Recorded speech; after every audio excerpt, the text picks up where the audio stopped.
আসসালামু আলাইকুম। লার্নফ্লুয়েন্সি চ্যানেলের পক্ষ থেকে তোমাদের সবাইকে স্বাগতম এবং আমন্ত্রণ জানাচ্ছি আজকের এই ক্লাসে। আজকে আমরা আলোচনা করব নবম শ্রেণীর বিজ্ঞান অনুশীলন বইয়ের তৃতীয় অধ্যায়ের অন্তর্গত তোমাদের বইয়ের ৪৮ পৃষ্ঠায় যে প্রশ্নটি রয়েছে আমরা আজকে সেটি সমাধান করব। চলো আলোচনাটি শুরু করা যাক। শুরু করছি পরম করুণাময় মহান আল্লাহ তাআলার নামে। দেখো এখানে বলতেছে নিচে সময়ের সাথে ঘোড়ার বৈশিষ্ট্য কিভাবে পরিবর্তিত হয়েছে তার একটা উদাহরণ দেওয়া আছে। দেখো নিচের চিত্রে তোমরা দেখতে পাচ্ছ সময়ের সাথে ঘোড়ার বৈশিষ্ট্য যে বিভিন্ন পরিবর্তন সেটি।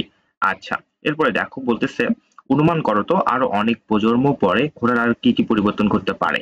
এই প্রশ্নটির উত্তর তোমাকে এখানে করতে হবে। দেখো প্রশ্নটির সমাধান আমরা করেছি, এই অনুযায়ী তুমি তোমার বইয়ে উঠিয়ে নিতে পারো। দেখো তুমি এখানে লিখতে পারো আরো অনেক প্রজন্ম পরে ঘোড়ার আর যা যা পরিবর্তন করতে পারে। ১. ঘোড়ার উচ্চতা ও আকার বৃদ্ধি পেতে পারে। ২. ঘোড়া যেহেতু দ্রুত গতিতে দৌড়াতে পারে তাই তারা আরো দ্রুতগতির হতে পারে। ৩. ঘোড়ার শারীরিক ক্ষমতা বাড়তে পারে। ৪. ঘোড়াগুলো বর্তমানে আরো অনেক বড় হতে পারে। ৫. ঘোড়ার পা শক্তিশালী ও লম্বা হতে পারে। ৬. ঘোড়ার শরীরের লোম, রং ও ভিন্নতা হতে পারে। এই ছিল তোমাদের জন্য আজকের এই আলোচনা। ভিডিওটি ভালো লেগে থাকলে লাইক করবে এবং অবশ্যই লার্নফ্লুয়েন্সি চ্যানেলটিকে সাবস্ক্রাইব করবে।